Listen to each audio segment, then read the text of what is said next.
Tennessee is a land of rolling green hills, whiskey distilleries, and the rhythmic pulse of country music. To the casual traveler, it is a place of peace and southern hospitality. But beneath the manicured lawns of suburban Nashville and the tourist traps of Gatlinburg lies a darker, classified geography. This state was the second most fought-over territory in the American Civil War, a landscape carved by over 2,000 engagements that left the dirt saturated with lead and blood. While the history books point you toward the polished monuments of Shiloh or Chickamauga, there are other places the maps have tried to erase, places where the silence is so heavy it feels like a physical weight on your chest. We're stepping off the paved roads to uncover 7 forgotten Civil War ghost towns that Google Maps won't show you. These are the restricted zones of the past, where the tactical failures of generals led to the total erasure of civilian life. Stay with us until the end, because our #1 location isn't just a ghost town.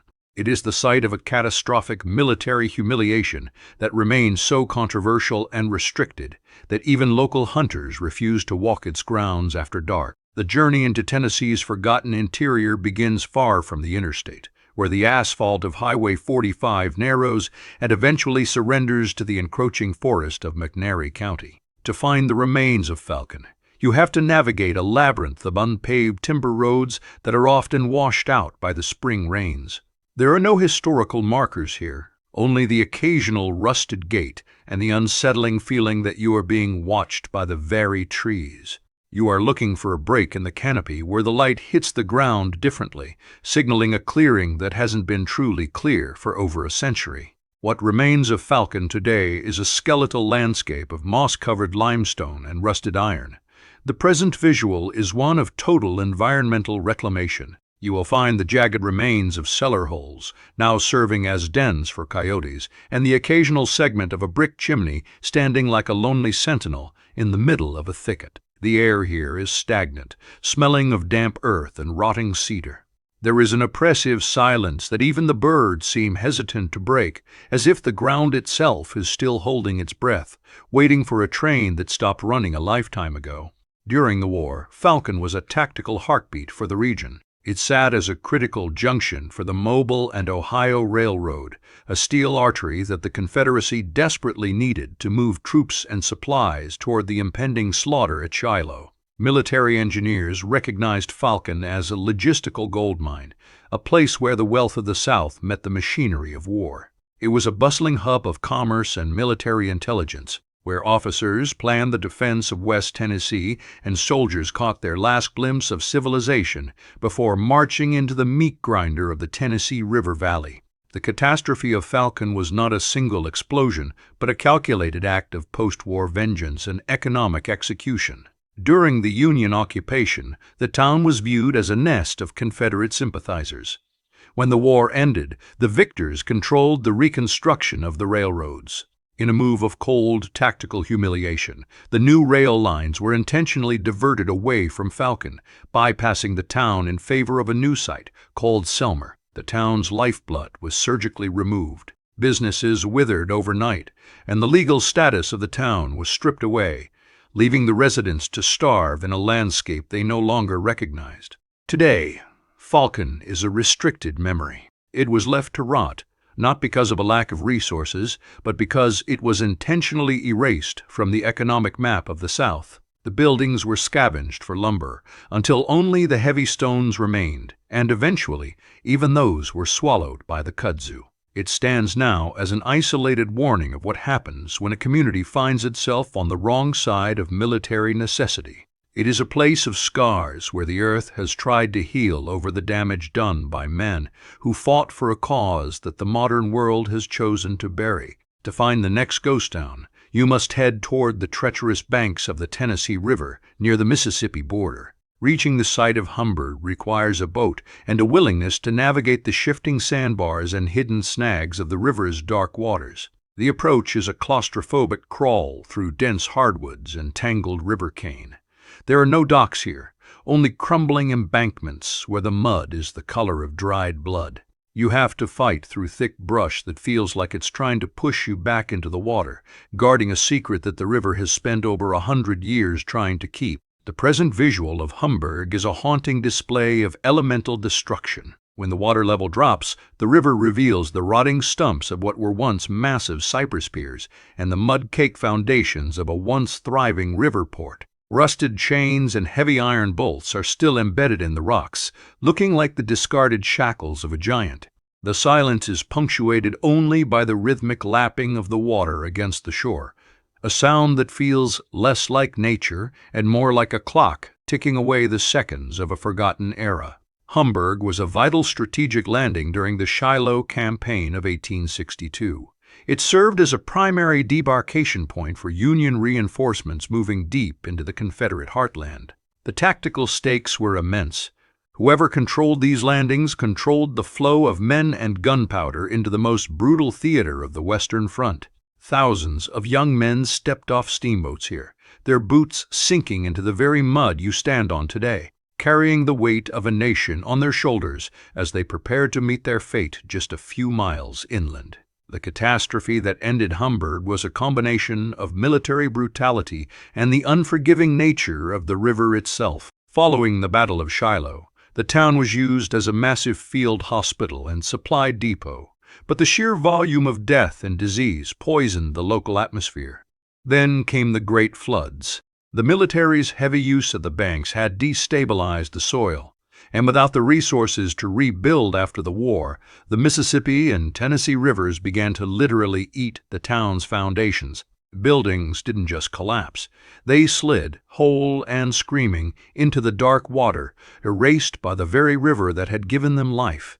Hamburg is now a forbidden zone, a place that exists only in the margins of old military maps.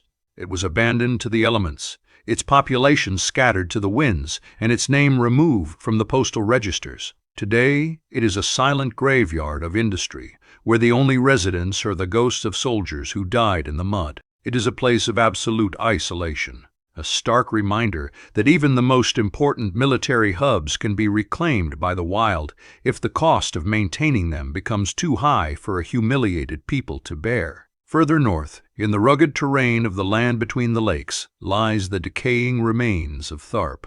The approach to this site is a journey through an impenetrable forest that feels like a prehistoric wasteland. You drive down the Iron Mountain Furnace Road, where the canopy is so thick it blocks out the sun even at midday. The road eventually dissolves into a series of deer trails and overgrown logging paths. There are no signs to guide you, only the eerie sense that the temperature drops 10 degrees as you cross the invisible boundary into what was once a roaring industrial complex.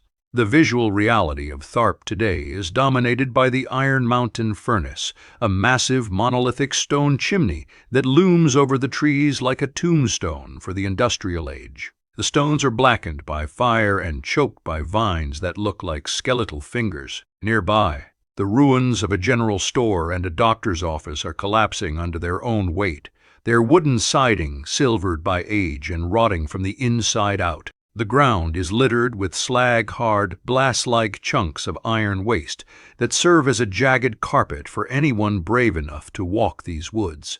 During the Civil War, Tharp was a restricted industrial fortress. The iron furnace here produced the raw material for Confederate armaments, turning the red Tennessee earth into the cannons and rifles that fueled the rebellion. It was a high-stakes target for Union saboteurs.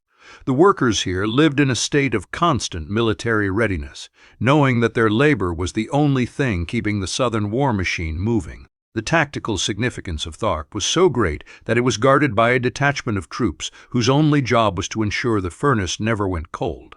The catastrophe struck in February 1862, following the fall of Fort Henry.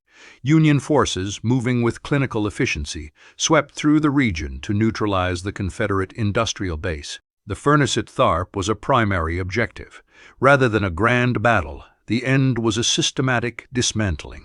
The Union Army seized the iron, burned the support buildings, and scattered the workforce. The local economy was decapitated in a single afternoon. The fire in the furnace was extinguished, and the town's reason for existence was snuffed out along with it, leaving a community of thousands with no way to feed their children.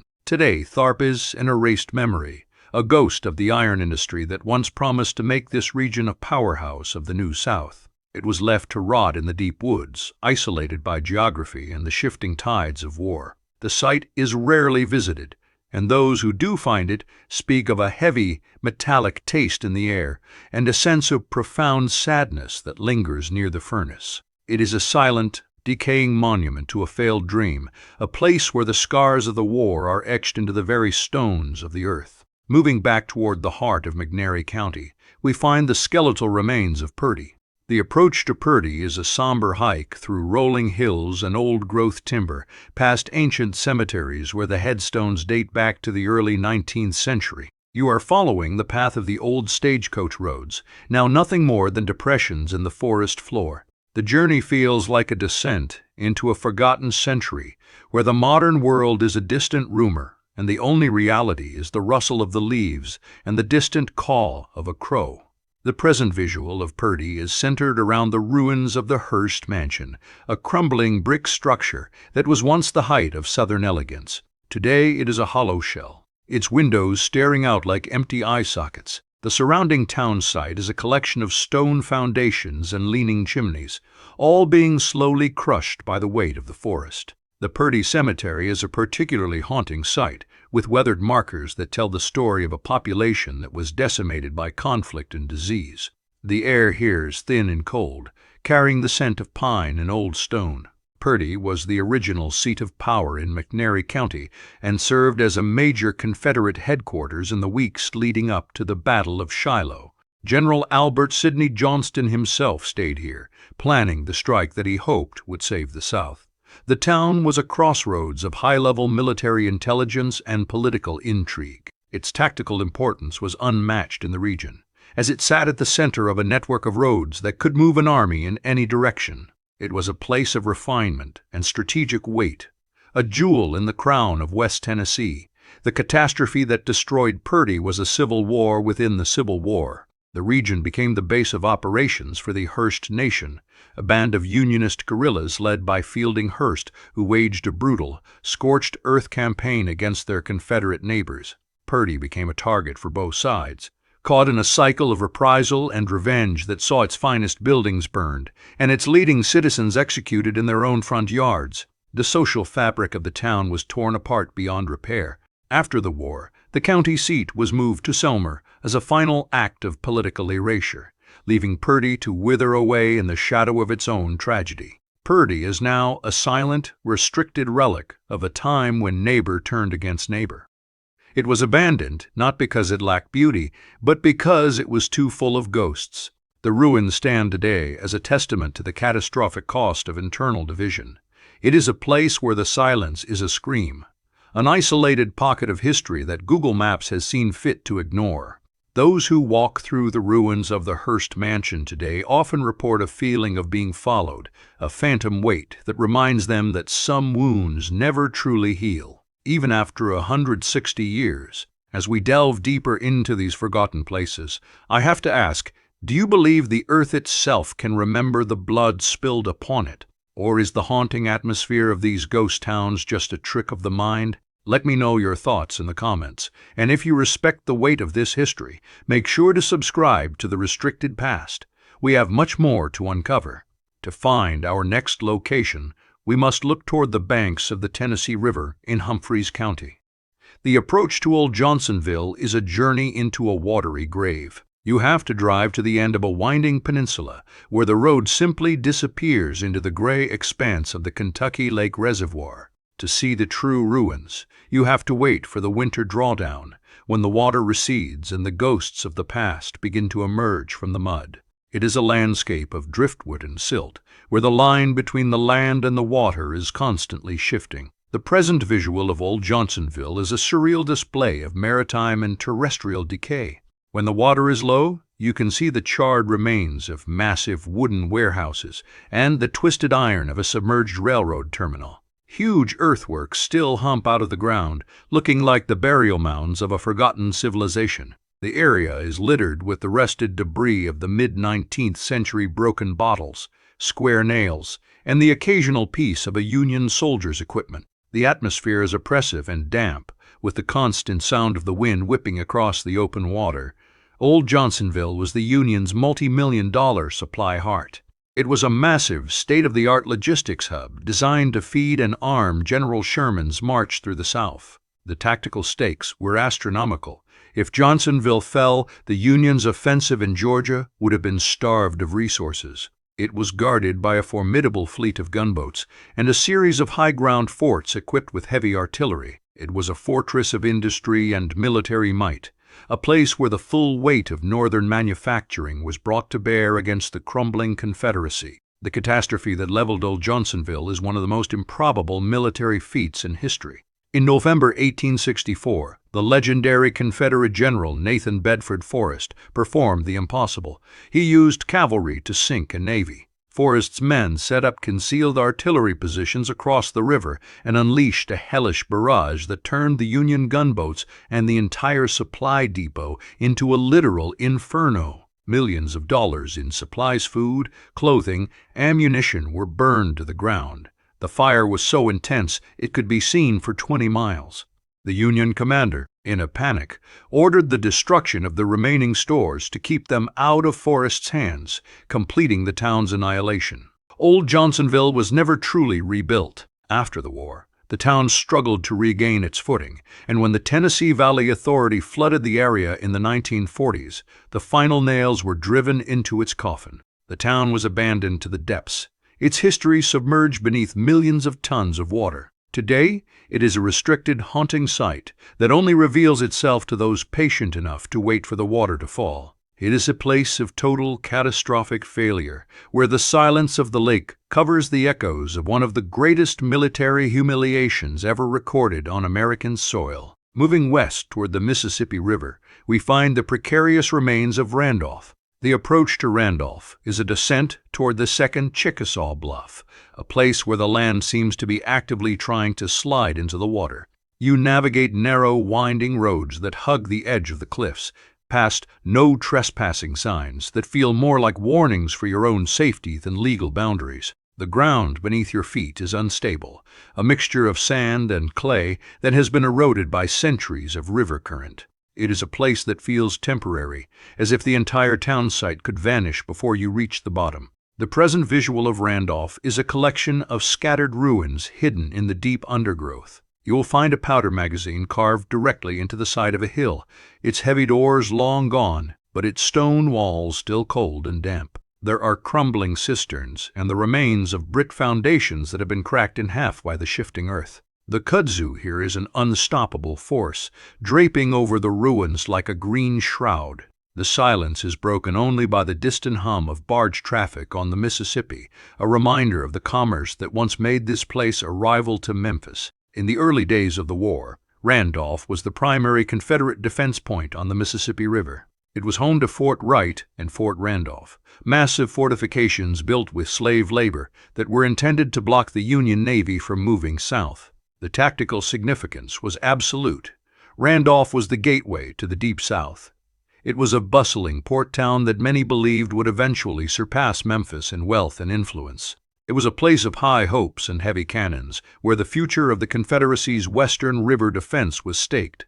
The catastrophe of Randolph was an act of cold, calculated military execution. In 1862, after the town had been abandoned by Confederate forces and occupied by the Union, rebel guerrillas began using the ruins to launch attacks on Federal shipping. General William Tecumseh Sherman, in one of his first displays of the total war philosophy, ordered his troops to burn the entire town to the ground as a collective punishment. The destruction was absolute. Almost every structure in Randolph was reduced to ash. Following the fire, the river itself began to eat the town's foundations as the destabilized bluffs began to collapse into the water, carrying the remaining ruins with them.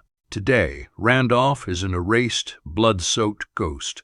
It was abandoned by its survivors, who moved inland to escape the wrath of both the Union Army and the Mississippi River. The site is now a restricted, eerie wasteland, where the only things that remain are the earthworks and the powder magazine. It is a place of profound humiliation, where a once great city was wiped from the face of the earth by fire and water. It is a silent, decaying warning of the total cost of war, a place that Google Maps won't show you because there is virtually nothing left to see but the scars in the dirt. Finally, we reach our #1 location, a place so heavy with historical trauma that it remains one of the most restricted and eerie sites in the United States. To find the ghost town of Fort Pillow, you must travel to the dark bottomlands of Lauderdale County, where the road ends at the edge of a high, imposing bluff overlooking the Mississippi River. The approach is a claustrophobic drive through miles of dense swamp and towering hardwoods. The air here is thick and humid, smelling of stagnant water and old growth. There are no crowds here, only a few scattered markers and a sense of profound oppressive isolation. The visual reality of Fort Pillow today is one of haunting, blood-red soil and deep, jagged trenches that still snake through the woods. The earthworks are perfectly preserved, looking as though they were dug only yesterday. The silence here is absolute, a heavy, airless quiet that feels like it's pressing against your eardrums. There are no birds singing in the trees near the inner redoubt. The ground is covered in a thick layer of dead leaves that muffle your footsteps, making you feel like a ghost in your own body. The bluff itself is a sheer drop into the murky waters of the Mississippi, a natural fortress that feels more like a trap than a defense. Fort Pillow was a critical tactical position, a high-ground stronghold that commanded the river for miles in either direction. It was originally built by the Confederates, but was later seized and occupied by Union forces, including a large contingent of United States colored troops. The tactical stakes were high, as the fort served as a base for raids into the Tennessee interior and a vital link in the Union's control of the river. It was a place of intense racial and political tension, a microcosm of the entire war's most volatile elements. The catastrophe that occurred here on April 12, 1864, remains the single most controversial and horrific event of the Civil War in Tennessee. Under the command of Nathan Bedford Forrest, Confederate troops overran the fort. What followed was a massacre. Union soldiers, many of them African Americans who had already surrendered, were systematically hunted down and executed in the trenches and on the riverbanks. The red soil of the bluff was literally turned into a slurry of mud and blood. The accounts of the survivors are some of the most harrowing documents in American military history, describing a scene of absolute, unbridled slaughter that shocked the nation and led to a federal investigation. Today, the site of Fort Pillow is a restricted, haunted landscape. While parts of it are accessible as a state park, the deepest, most blood-soaked areas remain isolated and rarely visited. It is a ghost town, not of buildings, but of souls. The town that once sat near the fort has completely vanished, erased by the weight of the massacre that occurred there. It is a place of absolute haunting silence, where the history they didn't want you to find is written in the very shape of the earth. It stands as a catastrophic reminder of the war's darkest hour, a place that Google Maps can show you as a green patch on a screen, but can never capture the true, terrifying weight of what lies beneath the surface. Thank you for journeying with us into the forgotten corners of Tennessee. This is the history they didn't want you to find, the stories buried in the classified dirt of our past. If you want to see more of the restricted world, subscribe to the Restricted Past and join us on our next expedition. The truth is out there, waiting in the shadows.